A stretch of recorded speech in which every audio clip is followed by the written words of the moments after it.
Welcome to the Banker Lamp. Please enjoy the video. You start by opening your image and setting the canvas to the target size and resolution, because working at the right scale prevents quality loss. Once done, add a new layer and name it so you can isolate edits. Make the original layer read-only by locking it. Next, trim excess canvas with crop and use view rulers and grid to align elements precisely. This small setup saves time and avoids destructive edits later. Now you perform the main edits. Select the area you want to change, because precise selections let you apply adjustments only where needed. Once selected, use levels or curves to fix tonal range and hue/saturation for color shifts. Make small increments and preview.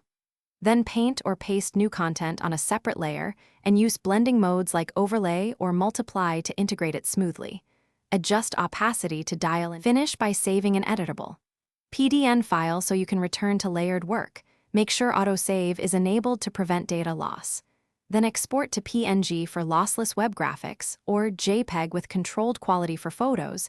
Use sRGB for web consistency.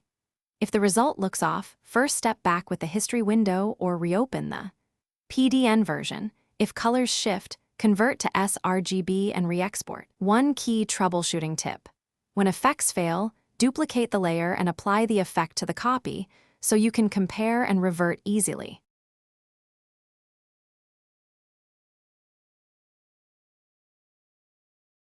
Thanks for watching. If this was helpful, leave a like and consider subscribing. See you next time.